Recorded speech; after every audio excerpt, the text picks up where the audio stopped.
मैं आपको कह रहा हूं कि राहुल गांधी ने मोदी जी के बैंड बजा दी है और इसीलिए तिलमिलाहट है।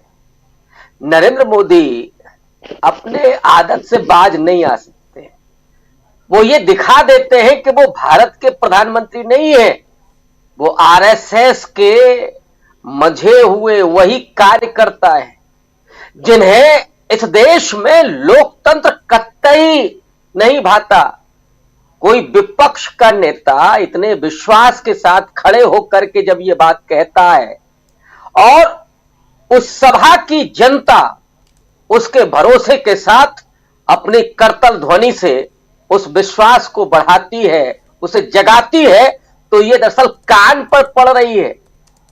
इसको कहते हैं ना कान बजाना, कान में बजाना वो हो रहा है।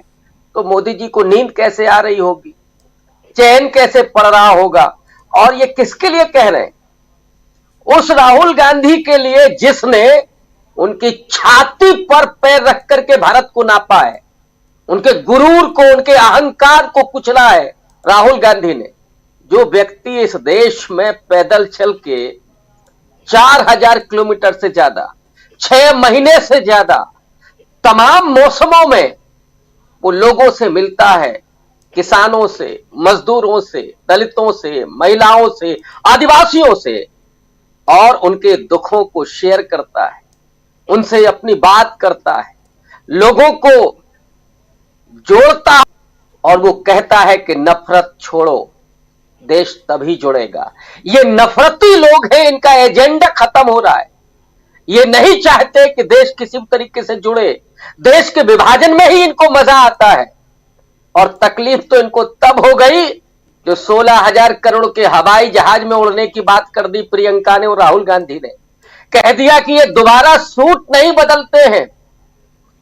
कितना डिजाइनर कपड़ा पहनते हैं, कुर्ता पहनते हैं, और वो दूसरे दिन तीसरे दिन आपको नहीं मिलता है। और अपने आप को नरेंद्र मोदी इस देश के गरीबों का नेता कहते हैं कि साहब इस देश में कोई जाति नहीं है। पहले तो ओबीसी का मुखड़ा लगा करके आए थे, लेकिन अब कहते हैं कि इस देश में कोई जाति नहीं है, सिर्फ एक गरीब जाति है। राहुल गांधी ने पूछा कि ओबीसी सिर्फ एक नरेंद्र मोदी बचे हैं और कोई नहीं है। तो ये जो सवाल हैं, ये जो बातें हैं, ये जो सच्ची बातें हैं, जब वो राहुल गांधी अपने लोगों के बीच में, इस देश के लोगों के बीच में लेकर के जा रहे हैं, तो ये तिलबिलाहट वहां से आ रही है। उनको अपने सामने अंधेरा दिख रहा है कि आने वाले वक्त में इस देश के लोगों को वो सूरज दिख गया है, वो उम्मीद की किरण दिख गई है जो अब देश का नेतृत्व करेगी। और इसीलिए जब पैरों के नीचे से जमीन खिसकती है तो लोगों को होश नहीं रहता है। लोग भूल जाते हैं कि वो किस पद पर बैठे हुए हैं। जो कहते हैं कि हमको बेभाव गालियां मिलती है, वो किन अल्फाजों का इस्तेमाल कर रहे हैं। वो नरेंद्र मोदी जिनके लिए मध्य प्रदेश, छत्तीसगढ़ और तेलंगाना, इन राज्यों में उनको कोई सूरत नहीं दिख रही है और भंडाफोड़ हो रहा है। राजीव जी, आपको याद होगा कि 2018 में मध्य प्रदेश कांग्रेस ने जीता था। राहुल गांधी ने कहा कि चोरी की हुई सरकार है, और क्यों बनाई थी, क्यों ज्योतिरादित्य सिंधिया के साथ मिलकर के 22 विधायकों के इस्तीफे हुए, क्यों वहां फिर से मध्य प्रदेश में सरकार बनाई गई बीजेपी की? क्योंकि व्यापम का घोटाला खुलने लगा था। और मैंने घोटालों की लिस्ट देखी है मध्य प्रदेश की, 200 से ज्यादा। अरे लोगों का ये पानी पी गए, बच्चों का वजीफा खा गए, मिड डे मील खा गए, डामर तक खा गए, चारा खा गए। हमें तो समझ में नहीं आ रहा था कि मैं कौन सा घोटाला ना देखूं इसमें से। इतनी लंबी लिस्ट है। और अगर शिवराज सिंह चौहान अंदर जाते तो वो आंच दिल्ली तक जाती। ये तकलीफ वो है कि मध्य प्रदेश में तख्ता पलटेगा तो फिर सीबीआई, ईडी कहां होगी, किस तरफ होगी? यहां सरेआम करोड़ों के बारे न्यौरे हो रहे और आप इल्जाम लगाते हैं विपक्ष पर।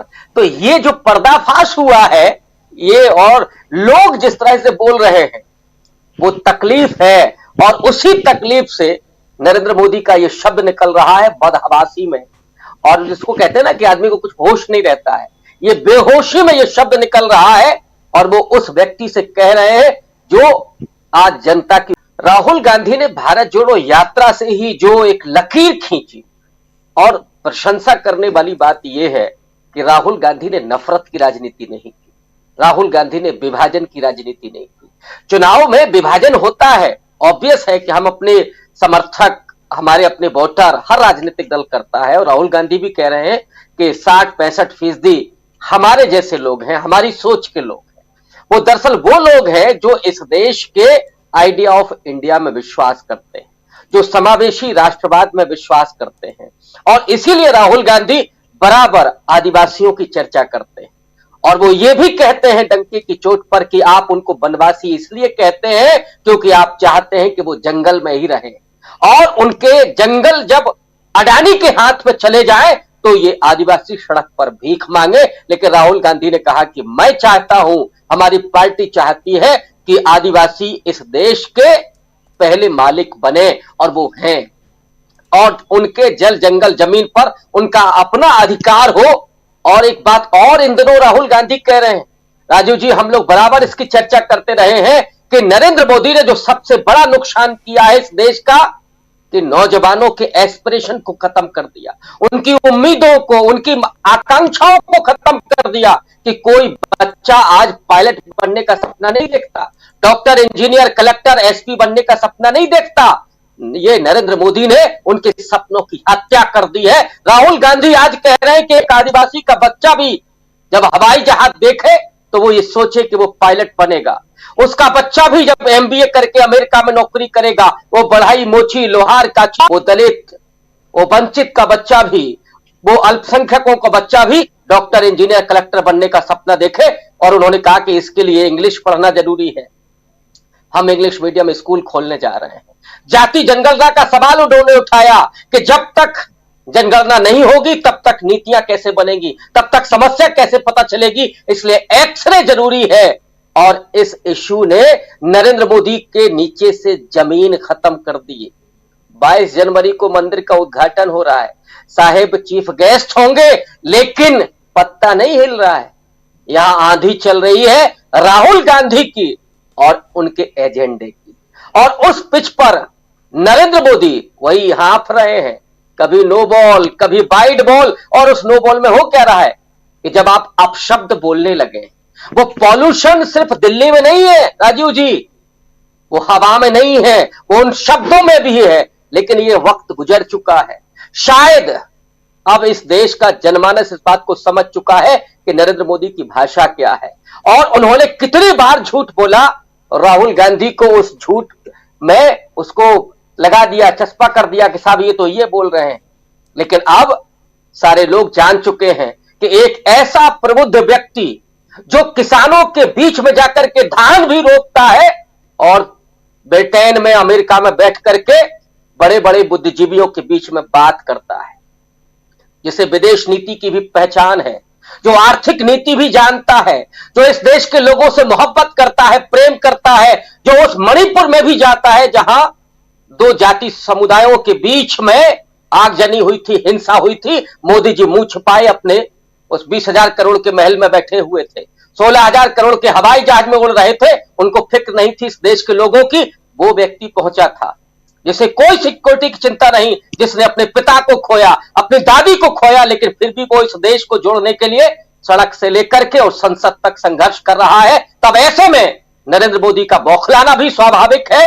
और जो लाइन राहुल गांधी खींच रहे हैं, ये लाइन सिर्फ चुनाव में नहीं है राजीव जी, इतिहास लिखा जाएगा तो राहुल गांधी की इस लकीर को लोग स्वर्ण रेखा में लिखेंगे, और ये अंकित करेंगे कि एक दौर में जब फांसीवाद चरम पर था, जब लोगों की जबानें बंद कर दी गई थी, पत्रकारों को जेल भेजा जा रहा था, लोगों पर हमले हो रहे थे, आदिवासी के मुंह पर पेशाब की जा रही थी, उस वक्त एक व्यक्ति खड़ा हुआ था, लोगों के सहिष्णुता, लोगों की शांति की अपील करते हुए, अपने आप को झोंक देता हुआ, और उसे कहीं पुलिस से धक्के खाने पड़ रहे थे तो कहीं उसे जेल भेजने की तैयारी हो रही थी, उसका घर छीन लिया गया, लेकिन वो फिर भी टिका रहा। और यही वजह है कि आज मोदी जी को पसीना छूट रहा है, और राहुल गांधी उसी स्थित प्रज्ञ होकर के, बिल्कुल निर्द्वंद होकर के न वो तल्ख टिप्पणी कर रहे हैं, बस वो लोगों से संवाद कर रहे हैं, और यही संवाद इस देश को जोड़ेगा। और वो उस भारत माता को, आज तो नेहरू जी का दिन है जी, जो उन्होंने कहा था इस देश के लोग, जो करोड़ों किसान, आदिवासी, दलित, मजदूर, महिलाएं, ये हम सब भारत माता है। उस भारत माता को जो खून के आंसू रो रही है, उन महिलाओं के नग्न होती हुई तस्वीर को देख करके, उस भारत माता को आज अगर कोई संवार रहा है, आज अगर उस भारत माता के आंसुओं को कोई पहुंच रहा है, तो उसका नाम राहुल गांधी है। और यही दिक्कत आरएसएस के कुनबे में भी है और मोदी के यहां भी। जी बिल्कुल। आने वाले समय में धीरे धीरे जैसे ये चुनाव आगे बढ़